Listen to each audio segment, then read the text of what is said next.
പ്രാർത്ഥനയോടുകൂടി ഇന്നത്തെ വചന ശുശ്രൂഷയിലേക്ക് പ്രവേശിക്കും. സ്നേഹസമ്പന്ന സ്വർഗീയ പിതാവാം ദൈവമേ, വേദവിചാരം എന്ന പരമ്പരയുടെ മറ്റൊരു എപ്പിസോഡിലേക്ക് വരുവാൻ ഞങ്ങൾക്കങ്ങ് നൽകിയിരിക്കുന്ന ഈ അവസരത്തെ ഓർത്ത് നന്ദിയോടെ സ്തുതിക്കുന്നു, സ്തോത്രം ചെയ്യുന്നു. അങ്ങയുടെ വചനം അടിയങ്ങളുടെ ജീവിതത്തിന് പാതയായി ഞങ്ങൾക്ക് വഴി നടത്തുന്ന, വെളിച്ചമായി നിൽക്കുന്ന വചനം കേൾക്കുവാനും ആ വചനം ഞങ്ങളുടെ ഹൃദയത്തിൽ ഗ്രഹിച്ച് കർത്താവെ ജീവിതത്തിൽ പ്രാവർത്തികമാക്കുവാനും അങ്ങ് സഹായിക്കണമെന്ന് പ്രാർത്ഥിക്കുന്നു. ബലഹീന നടീനെ കരങ്ങളിൽ സമർപ്പിക്കുന്നു. നൽകിയ കൃപയിൽ നിന്ന് വചനഘോഷിപ്പം സഹായിക്കണമേ. വചനം കേൾക്കുന്ന എല്ലാ മക്കളെയും അങ്ങ് അനുഗ്രഹിച്ച് അവർക്കും ഏറ്റവും അനുഗ്രഹമായി തീരുവാൻ കൃപയെ സഹായിക്കുകയും ചെയ്യണമെന്ന് യേശുനാഥ് ഉപേക്ഷിക്കുന്ന പ്രാർത്ഥിതാവ് കേൾക്കണമേ. ആമേൻ.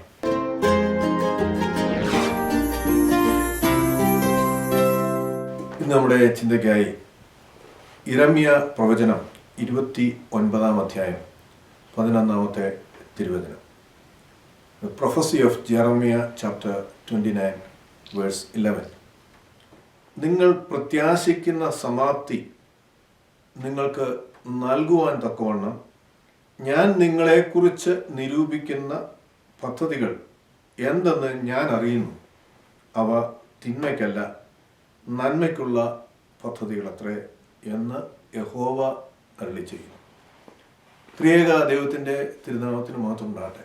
കർത്താവിൽ പ്രിയ സഹോദരങ്ങളെ, ജീവിതയാത്രയിൽ മുമ്പോട്ട് പോകുമ്പോൾ അപ്രതീക്ഷിതമാകുന്ന പ്രയാസങ്ങളും പ്രതിബന്ധങ്ങളും നാം നേരിടുമ്പോൾ പലപ്പോഴും നാം പ്രാർത്ഥിക്കുകയും ദൈവത്തോട് ആ വിഷയങ്ങൾ സമർപ്പിച്ച് അതിന് പരിഹാരത്തിനു വേണ്ടി പ്രാർത്ഥനയും ഉപവാസമൊക്കെ നടത്താറുണ്ട്.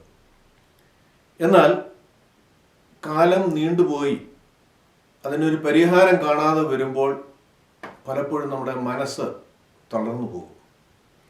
ദൈവം എൻ്റെ പ്രാർത്ഥന കേൾക്കുന്നില്ലല്ലോ, എന്താണ് ഇതിന് കാരണം എന്നൊക്കെയും ചിന്തിക്കുക സാധാരണമാണ്. ദൈവത്തെ സ്നേഹിക്കുന്ന, ദൈവത്തെ അറിയുന്ന, ദൈവ ഭയത്തിൽ ജീവിക്കുന്ന വ്യക്തികൾക്ക് ഇപ്രകാരമുള്ള പ്രതിസന്ധികൾ കടന്നു വരുമ്പോൾ, പ്രാർത്ഥനകൾക്ക് മറുപടി ലഭിക്കാതെ വരുമ്പോൾ അവരുടെ ഭാരം ഏറെ അധികമാകും. എന്നാൽ സാധാരണ ക്രൈസ്തവനേക്കാൾ ഉപരിയായി ദൈവത്തിൽ ആശ്രയിക്കുന്ന അല്ലെങ്കിൽ ദൈവഭയത്തിൽ ജീവിക്കുന്ന ഒരു വ്യക്തി ആയതുകൊണ്ട് തന്നെ ഈ പ്രയാസങ്ങൾക്ക്, പ്രാർത്ഥനകൾക്ക് മറുപടി ലഭിക്കാതെ വരുമ്പോൾ പലപ്പോഴും നിരാശയിലേക്ക് പോകുന്ന സാഹചര്യങ്ങൾ പോലും ഉണ്ടാകും. നമുക്ക് തിരുവചനം പഠിക്കുമ്പോൾ ദൈവം സ്നേഹിച്ചിരുന്ന, ദൈവം തെരഞ്ഞെടുത്ത തൻ്റെ സ്വന്തം ജനത അവരെ ഇപ്രകാരമുള്ള സാഹചര്യത്തിലൂടെ ദൈവം കടത്തിവിടുന്നതായിട്ട് കാണുവാനായിട്ട് കഴിയും. ബാബിലോൺ പ്രവാസത്തിലേക്ക് ഏതാണ്ട് BC 6 നൂറ്റാണ്ടുകൾക്ക് മുമ്പ് ഇസ്രായേൽ ജനതയെ, ദൈവത്തിൻ്റെ സ്വന്തം ജനതയെന്ന് അഭിമാനിച്ചിരുന്ന ജനതയെ ദൈവം ഒരു പ്രവാസത്തിലേക്ക് കടത്തി വിടുകയാണ്. അതിൻ്റെ കാര്യകാരണങ്ങളൊക്കെയും തിരുവചനം പഠിക്കുമ്പോൾ നമുക്ക് മനസ്സിലാക്കുവാനായിട്ട് കഴിയും. കനാനിലേക്ക് ദൈവം അവരെ അയക്കുമ്പോൾ ദൈവവുമായിട്ടുള്ള ബന്ധം എങ്ങനെയായിരിക്കണമെന്നും ആ ജനതയെക്കുറിച്ച് ദൈവം എന്ത് ആഗ്രഹിക്കുന്നുവെന്നൊക്കെയും വ്യക്തമായ മാർഗനിർദ്ദേശങ്ങൾ അവർക്ക് നൽകുന്നുണ്ട്. അവർ നട്ടിട്ടില്ലാത്ത വൃക്ഷങ്ങളുടെ ഫലവും അവർ വെച്ചിട്ടില്ലാത്ത ഭവനങ്ങളിൽ വസിക്കുമ്പോഴും അവരെ അടിമത്തത്തിൽ നിന്ന് കൊണ്ടുവന്ന ദൈവത്തെ അവർ മറക്കരുത്. ആ ദൈവം മാത്രമായിരിക്കണം അവരുടെ ദൈവം. ആ ദൈവത്തെ മാത്രമേ ആരാധിക്കാവുള്ളൂ. മറ്റ് ജനതകളുമായി വിവാഹ ബന്ധത്തിൽ പോലും ഏർപ്പെടരുത് എന്നൊക്കെയും ദൈവം കൽപ്പിക്കുന്നുണ്ട്. മാത്രമല്ല, അവർ അവിടെ അനേക ജനതകൾ വസിച്ചിരുന്ന സാഹചര്യത്തിലേക്ക് കടന്നുപോയി അവിടെ വസിക്കുമ്പോൾ മറ്റുള്ളവരുടെ മുമ്പിൽ ഒരു മാതൃകാ ജനമായിരിക്കണം. അവരുടെ ദൈവം സത്യദൈവവും പ്രാർത്ഥിക്കുമ്പോൾ ഉത്തരമരുളുന്ന ദൈവം മഹാനുമാകുന്ന ദൈവമാണെന്ന് സർവ്വലോകവും അറിയണം എന്നായിരുന്നു അവരെക്കുറിച്ച് ദൈവം ആഗ്രഹിച്ചിരുന്നത്. എന്നാൽ കാലങ്ങൾ കഴിഞ്ഞു പോകുമ്പോൾ അവർ മറ്റുള്ള ജനതകളെ പോലെ ആയിത്തീരുന്നൊരു സാഹചര്യം നമുക്ക് കാണുവാനായിട്ട് കഴിയും. കാലാകാലങ്ങളിൽ ദൈവം തൻ്റെ പ്രവാചകന്മാരെ അവരുടെ അടുക്കിലേക്ക് അയക്കുകയാണ്. അവരുടെ കുറവുകളും വീഴ്ചകളെക്കുറിച്ചും അവരെ പ്രബോധിപ്പിക്കുമ്പോൾ അത് സ്വീകരിക്കാതെ ആ പ്രവാചകന്മാരെയൊക്കെയും അവർ ശിക്ഷിക്കുകയും അവരെ ദ്രോഹിക്കുകയും ചെയ്യുന്ന സാഹചര്യങ്ങളൊക്കെയും തിരുവചനത്തിലൂടെ നമുക്ക് കാണുവാനായിട്ട് കഴിയും. അങ്ങനെ ദൈവം അവരെ അവസാനം ഒരു പ്രവാസത്തിലേക്ക് അയക്കുകയാണ്. 70 വർഷത്തെ പ്രവാസം. 70 വർഷം എന്ന് പറയുമ്പോൾ ഒരുപക്ഷെ ചുരുങ്ങിയ കാലയളവാണല്ലോ എന്ന് നാം ചിന്തിച്ചേക്കാം. എന്നാൽ ഏതാണ്ട് ഒരു 3 ജനറേഷൻ ഉണ്ടാകുന്ന ഒരു കാലപരിധിയാണ് 70 സംവത്സരം എന്ന് പറയുമ്പോൾ. അങ്ങനെ അടിമകളായി പിടിക്കപ്പെട്ട് കൊണ്ടുപോയ ഈ ജനതയ്ക്ക് അവിടെ അവർക്ക് ആരാധിക്കുവാൻ ഒരു ദേവാലയമില്ല, ആരാധിക്കുവാനുള്ള സ്വാതന്ത്ര്യമില്ല. അങ്ങനെ എല്ലാ അവസ്ഥയിലും അടിമകളായി ജീവിക്കുന്ന ഒരു സാഹചര്യമാണ്. അവരോട് പ്രാർത്ഥിക്കുന്നുണ്ട്, പ്രാർത്ഥനകൾക്ക് മറുപടി ലഭിക്കുന്നില്ല. അങ്ങനെ ഏതാണ്ട് 70 വർഷത്തോളം അപ്രകാരം അവർ ജീവിക്കുന്നതായിട്ട് അവിടെ കഴിയുന്നതായിട്ട് നമുക്ക് കാണുവാനായിട്ട് കഴിയും. അപ്പോഴാണ് യിരെമ്യാ പ്രവാചകനിലൂടെ ദൈവം ഈ സന്ദേശം അവർക്ക് നൽകുന്നത്. നാം വായിച്ചു, നിങ്ങൾ പ്രത്യാശിക്കുന്ന സമാപ്തി നിങ്ങൾക്ക് നൽകുവാൻ തക്കവണ്ണം ഞാൻ നിങ്ങളെക്കുറിച്ച് നിരൂപിക്കുന്ന പദ്ധതികൾ എന്തെന്ന് ഞാൻ അറിയുന്നു. അവ തിന്മയ്ക്കല്ല നന്മയ്ക്കുള്ള പദ്ധതികൾ അത്രേ എന്ന് യഹോവ അരുളി ചെയ്യുന്നു. അപ്പോൾ ഇന്നവരായിരിക്കുന്ന സാഹചര്യം മറ്റാരേക്കാൾ ഉപരിയായി ദൈവം അറിയുന്നു. അതിൻ്റെ സമാപ്തി എന്തെന്നും ദൈവം അറിയുന്നു. അത് തിന്മയ്ക്കല്ല പിന്നെയോ നന്മയ്ക്കത്രേ എന്ന് ദൈവം അവിടെ അരുളി ചെയ്യുകയാണ്. നമ്മുടെയൊക്കെയും ജീവിതയാത്രയിൽ പ്രയാസങ്ങളിലൂടെ പ്രശ്നങ്ങളിലൂടെ നാം കടന്നു പോകുമ്പോൾ പലപ്പോഴും ദൈവം നമ്മുടെ പ്രാർത്ഥന കേൾക്കുന്നില്ല, നമ്മുടെ പ്രാർത്ഥനയ്ക്ക് മറുപടി ലഭിക്കുന്നില്ല എന്നുള്ള ഭാരവുമായി നാം മുമ്പോട്ട് പോകുമ്പോൾ ഈ തിരുവചനം നാമെ ശക്തീകരിക്കുന്ന തിരുവചനമാണ്. എന്നാൽ ദൈവം ദോഷങ്ങളാൽ പരീക്ഷിക്കുന്ന ദൈവമല്ല എന്ന് തിരുവചനം നമ്മെ പഠിപ്പിക്കുന്നുണ്ട്. ദൈവവുമായിട്ടുള്ള ബന്ധം കൂടുതൽ ദൃഢമാകുവാൻ, ആ ദൈവത്തിൽ കൂടുതൽ ആശ്രയിക്കുവാൻ, ദൈവഭയത്തിൽ കൂടുതൽ ആശ്രയിച്ച് ജീവിക്കുവാൻ, മറ്റുള്ള ജനതകളുടെ നടുവിൽ കർത്താവിനെ മറ്റുള്ളവർക്ക് കാണിച്ചു കൊടുക്കുവാനുള്ള പരീക്ഷകളിലൂടെ ആകാം ഒരുപക്ഷെ ഇങ്ങനെയുള്ള സാഹചര്യങ്ങളിൽ ദൈവം നമ്മെ കടത്തിവിടുന്നത്. അവിടെ എങ്ങനെയാണ് അതിന് പരിഹാരം നമുക്ക് കണ്ടെത്തുവാൻ തക്കോണം കഴിയുന്നത്? വ്യക്തമായിട്ട് ഇവിടെ തിരുവചനം അതിനെക്കുറിച്ച് സൂചിപ്പിക്കുന്നുണ്ട്. എന്നാൽ പത്രോസ് എഴുതിയ 1-ാം ലേഖനത്തിലേക്ക് നാം വരുമ്പോൾ 4-ാം അധ്യായത്തിൻ്റെ 12-ഉം 13-ഉം തിരുവചനങ്ങൾ, 1 Peter chapter 4 verses 12 and 13. പ്രിയമുള്ളവരെ, നിങ്ങൾക്ക് പരീക്ഷയ്ക്കായി സംഭവിച്ചിരിക്കുന്ന അഗ്നിശോധനയിൽ ഒരു അസാധാരണമായ കാര്യം സംഭവിച്ചു എന്ന് വെച്ച് അത്ഭുതപ്പെടരുത്. ക്രിസ്തുവിൻ്റെ കഷ്ടതകൾക്ക് പങ്കാളികളാകും തോറും സന്തോഷിച്ച് കൊള്ളുവിൻ. അങ്ങനെ നിങ്ങൾ അവൻ്റെ തേജസ്സിൻ്റെ പ്രത്യക്ഷതയിൽ ഉല്ലസിച്ച് ആനന്ദിക്കുവാൻ ഇടയാകും. അപ്പോൾ ജീവിതയാത്രയിൽ പ്രയാസങ്ങൾ കടന്നു വരുമ്പോൾ അത് നന്മയ്ക്കായിട്ടാണ് എന്നിവിടെ പത്രോസ് നമ്മെ ഓർമ്മപ്പെടുത്തുകയാണ്. നാം വായിച്ചു, അസാധാരണമായ കാര്യം സംഭവിച്ചു എന്ന് വിചാരിച്ച് അത്ഭുതപ്പെടരുത്. അപ്പോൾ നമ്മുടെ ജീവിതത്തിൽ സംഭവിക്കുന്നതൊക്കെയും ദൈവത്തിൻ്റെ അറിവോടും സമ്മതത്തോടും കൂടിയാണ്. കർത്താവ് തിരുവചനത്തിലൂടെ നമ്മെ പഠിപ്പിക്കുന്നുണ്ട്, നമ്മുടെ തലയിലെ മുടി പോലും കൊഴിയുന്നത് എണ്ണപ്പെട്ടിരിക്കുന്നു. ദൈവം എത്രയധികം നമ്മെ സസൂക്ഷ്മമായി വീക്ഷിക്കുന്നുണ്ട്, നമ്മുടെ കാര്യങ്ങൾ അറിയുന്നുണ്ട്.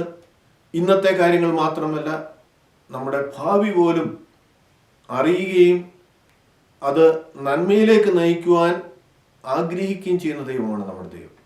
അതുകൊണ്ട് ഇപ്രകാരമുള്ള പ്രയാസങ്ങൾ അത് മാനസികമാകുന്ന നമ്മെ തളർത്തിക്കളയുന്ന പ്രയാസങ്ങളാകാം, രോഗങ്ങളാകാം, മറ്റുള്ളവരിൽ നിന്നുള്ള അവരുടെ ഇടപെടലുകൾ കൊണ്ടുണ്ടായിട്ടുള്ള വേദനാജനകമാകുന്ന സംഭവങ്ങളാകാം. എന്തായിരുന്നാലും അത് എൻ്റെ ദൈവം അറിയാതെ എൻ്റെ ജീവിതത്തിൽ ഒന്നും സംഭവിക്കുകയില്ല എന്ന് വിശ്വസിക്കുവാനും അത് നന്മയിലേക്ക് നമ്മെ നയിക്കുവാനും അത്രയെന്ന് വിശ്വസിച്ച് പ്രാർത്ഥിക്കുവാനും നമുക്ക് കഴിയണം. അവിടെ ആ വലിയ ആശ്വാസം നമുക്ക് ലഭിക്കുക മാത്രമല്ല, ആ പ്രത്യാശയിൽ മുമ്പോട്ട് പോയി ആ പ്രയാസത്തെ അതിജീവിപ്പാൻ തൊക്കെ നമുക്ക് കഴിയും എന്ന് നാം തിരുവചനത്തോടെ നമ്മെ ഓർമ്മപ്പെടുത്തുകയാണ്. 13-ാം വാക്യത്തിൽ നാം വായിച്ചു, ക്രിസ്തുവിൻ്റെ കഷ്ടതകൾക്ക് പങ്കാളികളാകും തോറും സന്തോഷിച്ചുകൊള്ളുവിൻ. ക്രിസ്തു നമ്മുടെ പാപങ്ങൾക്ക് വേണ്ടി എത്രയേറെ കഷ്ടതകൾ സഹിച്ചു.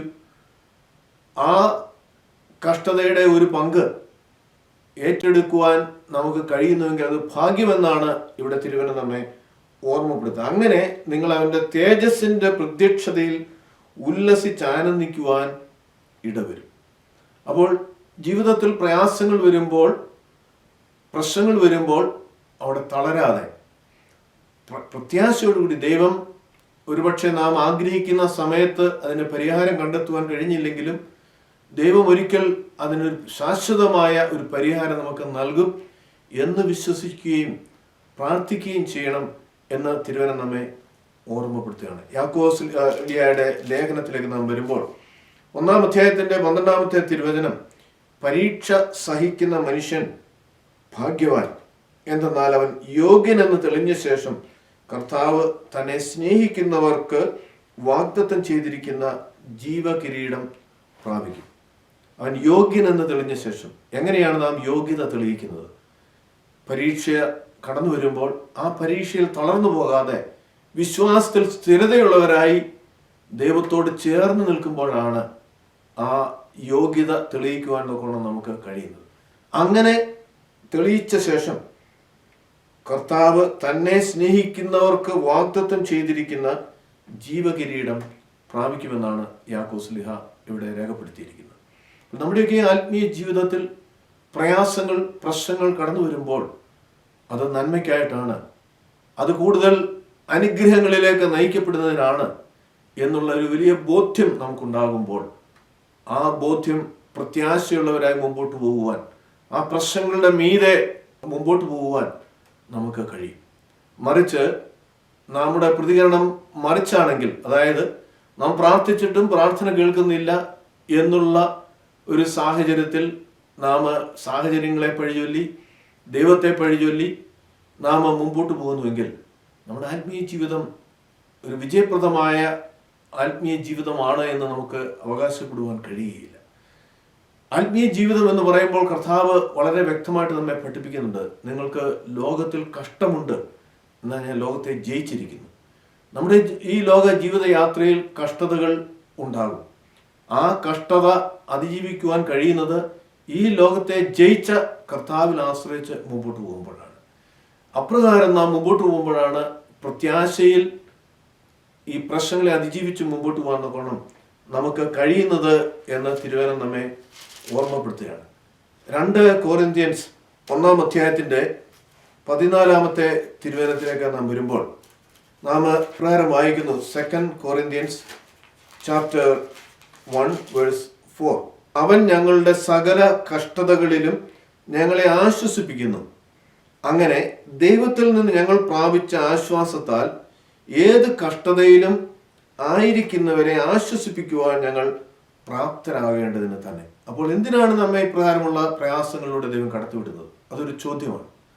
ഞാൻ അപ്രകാരം ഒരു ദോഷം ആർക്കും ചെയ്തിട്ടില്ല, ദൈവത്തിന് ഹിതമായിട്ടുള്ളത് മാത്രമേ ഞാൻ ചെയ്തിട്ടുള്ളൂ എന്നൊക്കെ നമുക്ക് പറയുവാൻ കഴിയും. പക്ഷെ എന്തിനാണ് എന്നെ ഇപ്രകാരമുള്ള പ്രയാസത്തിലൂടെ, മാനസിക പീഡനങ്ങളിലൂടെ, രോഗങ്ങളിലൂടെ ഒക്കെ ദൈവം കടത്തിവിടുന്നത് എന്ന് ചോദിക്കുമ്പോൾ അതിനുള്ള ഉത്തരമാണ് ഇവിടെ നാം 2 കൊറിന്ത്യൻസ് ചാപ്റ്റർ 1-ാം അധ്യായം 4-ാമത്തെ തിരുവചനത്തിൽ വായിക്കുന്നത്. അവൻ ഞങ്ങളുടെ സകല കഷ്ടതകളിലും ഞങ്ങളെ ആശ്വസിപ്പിക്കുന്നു.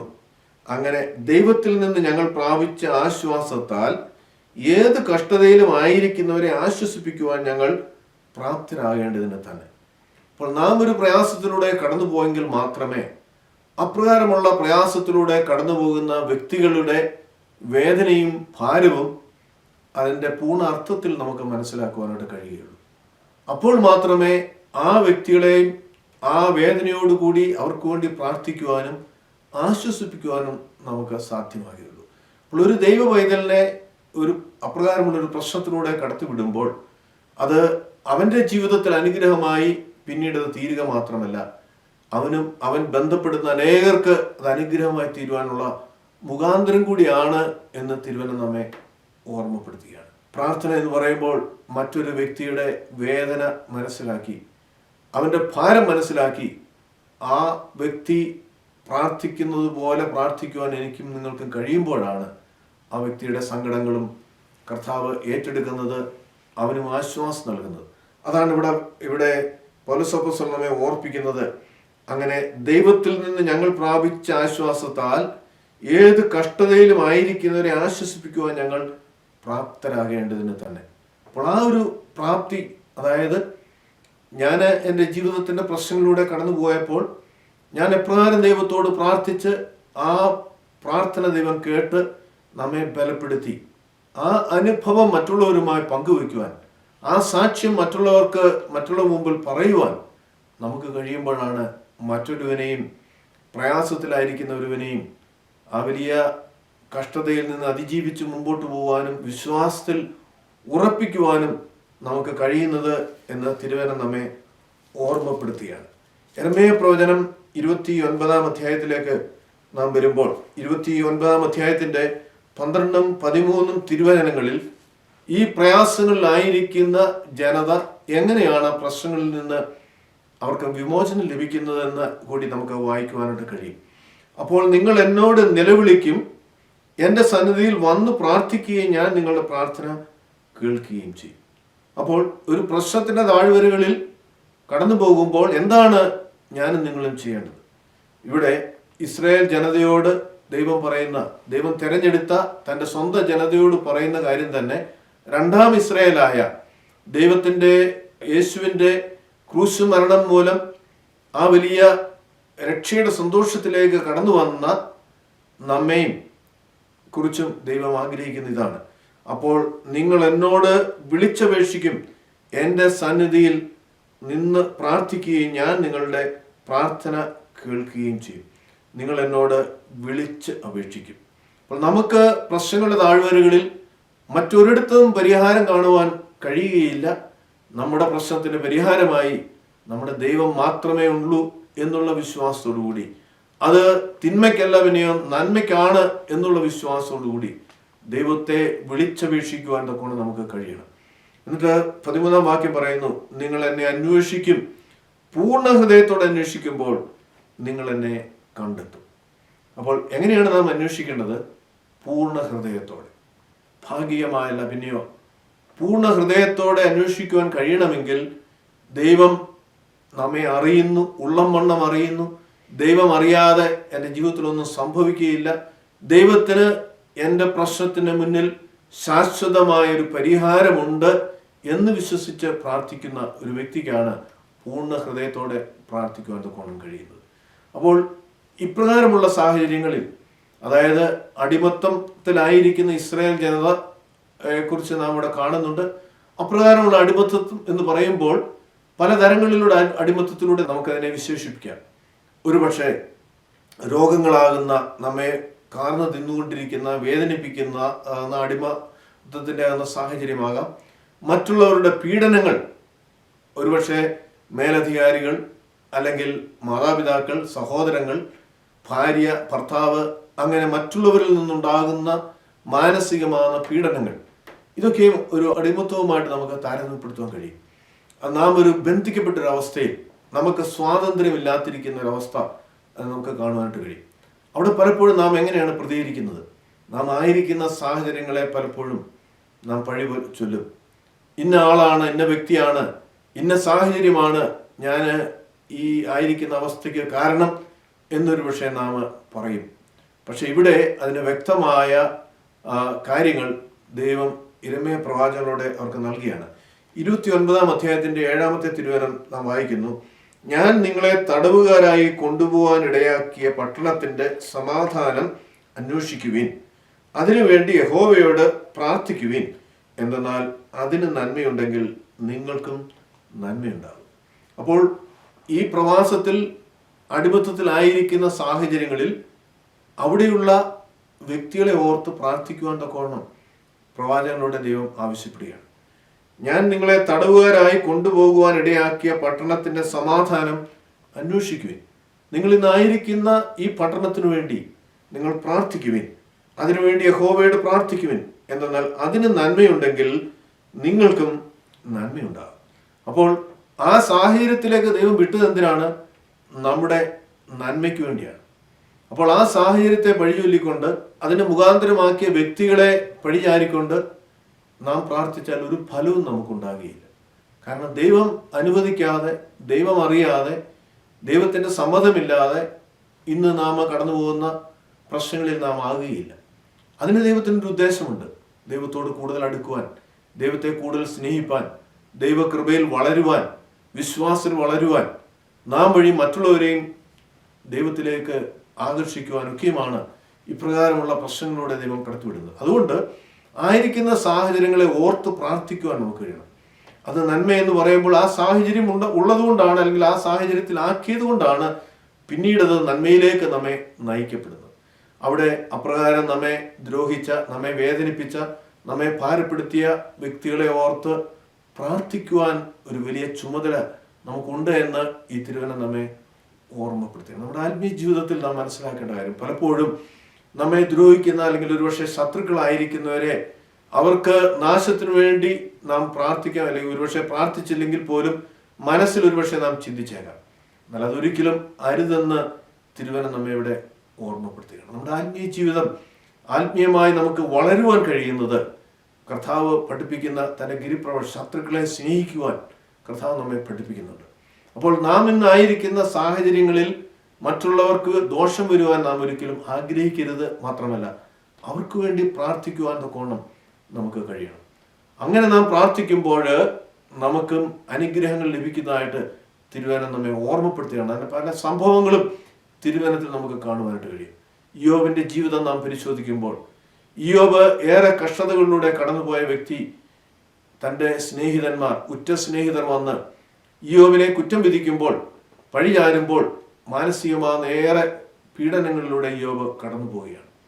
താൻ ചെയ്യാത്ത കുറ്റത്തിന് കുറ്റം ആരോപിക്കുമ്പോൾ, അതും തൻ്റെ ഏറ്റവും സ്നേഹിക്കപ്പെട്ട സഹോദരങ്ങൾ അല്ലെങ്കിൽ സ്നേഹിതരാകുമ്പോൾ ആ വേദനയുടെ ആഴം വർദ്ധിക്കുകയാണ്. എന്നാൽ ആ ഇയ്യോബിൻ്റെ പുസ്തകം തീരുന്നതിന് മുമ്പ് നാം അവിടെ വായിക്കുന്നുണ്ട്, ദൈവം ഇയ്യോബിനോട് പറയുകയാണ്, തൻ്റെ സ്നേഹിതന്മാർക്ക് വേണ്ടി പ്രാർത്ഥിക്കുവാൻ. തന്നെ വേദനിപ്പിച്ച, തൻ്റെ ദുഃഖത്തിൻ്റെ സാഹചര്യങ്ങളിൽ ആശ്വസിപ്പിക്കുന്നതിന് പകരം, ബലപ്പെടുത്തുന്നതിന് പകരം തനിക്കെതിരെ പഴി പറഞ്ഞ, അല്ലെങ്കിൽ ദൈവത്തോട് എന്തോ ചെയ്തുകൊണ്ടാണ് താൻ ഈ അവസ്ഥയിൽ ആയതെന്ന് പറഞ്ഞ ആ സ്നേഹിതന്മാർക്ക് വേണ്ടി പ്രാർത്ഥിക്കുവാൻ ദൈവം ഇയ്യോബിനോട് ആവശ്യപ്പെടുകയാണ്. ഇയ്യോബ് പ്രാർത്ഥിച്ചപ്പോൾ ദൈവം അവരെ അനുഗ്രഹിക്കുക മാത്രമല്ല ഇയ്യോബിനെയും അനുഗ്രഹിക്കുന്നതായിട്ടും നമുക്ക് തിരുവനന്തപുരത്തെ കാണുവാൻ കഴിയും. അവന് നഷ്ടപ്പെട്ട സകലതും ഇരട്ടി ലഭിക്കുന്നതായിട്ടും, നഷ്ടപ്പെട്ട മക്കളെ ദൈവം അതിന് പകരം 10 മക്കളെ നൽകുന്നതായിട്ടും തിരുവനം നമുക്ക് പഠിക്കുമ്പോൾ മനസ്സിലാക്കുവാനായിട്ട് കഴിയും. അതുകൊണ്ട് കർത്താവിൽ പ്രിയ സഹോദരങ്ങളെ, ജീവിതത്തിൽ പ്രയാസങ്ങളിലൂടെ കടന്നു പോകുന്ന ആരെങ്കിലും ഈ ദൈവവചനം കേൾക്കുന്നുവെങ്കിൽ ആ സാഹചര്യത്തെ ഓർത്ത് പഴിയൊല്ലാതെ ആ സാഹചര്യത്തിൽ ആക്കിയ ദൈവത്തെ മഹത്വപ്പെടുത്തിക്കൊണ്ട്, ദൈവത്തിന് ഇതിൻ്റെ പിന്നിൽ വലിയൊരു ഉദ്ദേശമുണ്ട്, അത് ദോഷത്തിനല്ല നന്മയ്ക്കാണ് എന്ന് മനസ്സിലാക്കി മുമ്പോട്ട് പോകാൻ തക്കോണം നമുക്ക് കഴിയട്ടെ. 1 തിമോത്തി 2-ാം അധ്യായം 1-2 തിരുവചനങ്ങൾ വായിക്കുമ്പോൾ ഇപ്രകാരം വായിക്കുന്നു: ഒന്നാമതായി സകല മനുഷ്യർക്കും വേണ്ടി അപേക്ഷയും പ്രാർത്ഥനയും മധ്യസ്ഥതയും സ്തോത്രവും അർപ്പിക്കണമെന്ന് ഞാൻ നിന്നെ പ്രബോധിപ്പിക്കുന്നു. നാം ദൈവഭയത്തിലും സത്യസന്ധതയിലും ശാന്തതയിലും സമാധാനമുള്ള ജീവിതം നയിക്കേണ്ടതിന് രാജാക്കന്മാർക്കും സകല അധികാരികൾക്കും വേണ്ടി തന്നെ. അപ്പോൾ നമ്മുടെ പ്രാർത്ഥനകൾ നാം ആയിരിക്കുന്ന ആ സാഹചര്യങ്ങളിൽ ഒതുങ്ങി നിൽക്കരുത്. നാമും നമ്മുടെ കുഞ്ഞുങ്ങളും അല്ലെങ്കിൽ നമ്മുടെ കുടുംബവുമായി ആ പ്രാർത്ഥന ഒതുങ്ങി നിൽക്കരുത്. ഇവിടെ പറയുകയാണ്, ഒന്നാമതായി സകല മനുഷ്യർക്കും വേണ്ടി, എല്ലാ മനുഷ്യർക്കും വേണ്ടിയും പ്രാർത്ഥിക്കുവാൻ നമുക്ക് ചുമതലകളുണ്ട്. കാരണം ഒരാത്മാവ് പോലും നഷ്ടപ്പെട്ടു പോകാൻ ദൈവം ആഗ്രഹിക്കുന്നില്ല. ഓരോ ആത്മാവും ദൈവസന്നിധിയിൽ വിലപ്പെട്ടതാണ്. 99 ഉപേക്ഷിച്ച് കാണാതെ പോയ ഒന്നിനെ അന്വേഷിച്ചു പോകുന്ന കർത്താവ് തൻ്റെ ഉപമ നമ്മെ പഠിപ്പിക്കുമ്പോൾ, നഷ്ടപ്പെട്ടു പോകുന്ന ആ ഒരു വ്യക്തിക്ക് ഉള്ള വില ദൈവസന്നിധിയിൽ എത്ര വലുതാണ് എന്ന് നമുക്ക് മനസ്സിലാക്കുവാനായിട്ട് കഴിയും. അതുകൊണ്ട് ഇവിടെ ഓർപ്പിക്കുകയാണ്, ഒന്നാമതായി സകല മനുഷ്യർക്കും വേണ്ടി അപേക്ഷയും പ്രാർത്ഥനയും മധ്യസ്ഥതയും സ്തോത്രവും അർപ്പിക്കണമെന്ന് ഞാൻ നിന്നെ പ്രബോധിപ്പിക്കുന്നു. മറ്റുള്ളവർക്ക് വേണ്ടി മധ്യസ്ഥത നിൽക്കുവാൻ, പാപത്തിൽ കഴിയുന്നൊരു വ്യക്തിയാകാം, ദൈവത്തെ അറിയാതെ ജീവിക്കുന്ന ഒരു വ്യക്തിയാകാം, അന്ധകാരത്തിലായിരിക്കുന്ന ഒരു വ്യക്തിയാകാം. ആ വ്യക്തിയെ ഓർത്ത് പ്രാർത്ഥിക്കുവാൻ, ദൈവസന്നിധിയിൽ മധ്യസ്ഥത ചെയ്യുവാനുള്ള ഒരു വലിയ ചുമതല നമുക്ക് ഉണ്ട്. എന്നിട്ട് രണ്ടാമത്തെ വചനം പറയുന്നു, നാം ദൈവഭയത്തിലും സത്യസന്ധതയിലും ശാന്തതയും സമാധാനമുള്ള ജീവിതം നയിക്കേണ്ടതിന് രാജാക്കന്മാർക്കും സകല അധികാരികൾക്കും വേണ്ടി തന്നെ. അപ്പോൾ അതോടൊപ്പം തന്നെ നാം വസിക്കുന്ന സാഹചര്യത്തിൽ നമ്മെ നയിക്കുന്നവർക്ക് വേണ്ടി, നമ്മുടെ സഭാപിതാക്കന്മാർക്ക് വേണ്ടി, നമ്മുടെ രാജ്യത്തെ അല്ലെങ്കിൽ നാം ആയിരിക്കുന്ന സംസ്ഥാനത്തെ മേലധികാരികൾക്ക് വേണ്ടി പ്രാർത്ഥിക്കേണ്ട ചുമതല നമുക്ക് ഓരോരുത്തർക്കുമുണ്ട്. സമാധാനമുള്ള സന്തോഷമുള്ള ജീവിതം നയിക്കേണ്ടതിന് അവർക്ക് വേണ്ടിയും പ്രാർത്ഥിക്കുവിൻ. കാരണം അവർക്ക് ജ്ഞാനം കൊടുക്കേണ്ടത് ദൈവമാണ്. നമ്മുടെ ആത്മീയ ജീവിതത്തിൽ, പ്രാർത്ഥനാ ജീവിതത്തിന് ഒരു പുതിയ മുഖം ഉണ്ടാകട്ടെ. ദൈവം കഷ്ടതയിലൂടെ കടത്തിവിട്ടാലും അത് ദോഷത്തിനല്ല, നന്മയിലേക്കാണ് എന്ന് വിശ്വസിച്ചുകൊണ്ട് ആ പ്രശ്നത്തെ പ്രാർത്ഥിച്ചതിജീവിച്ച്, പ്രാർത്ഥനയിൽ സാഹചര്യങ്ങളെ പഴിയല്ലാതെ ആ സാഹചര്യങ്ങളിലും ദൈവത്തെ സ്തുതിച്ച് മുമ്പോട്ട് പോകുന്ന കോണം നമുക്ക് കഴിയട്ടെ. ദൈവത്തിൻ്റെ പരിശുദ്ധാത്മാവിനെ നമ്മെ സഹായിക്കട്ടെ. ദൈവം നമ്മെ അനുഗ്രഹിക്കട്ടെ.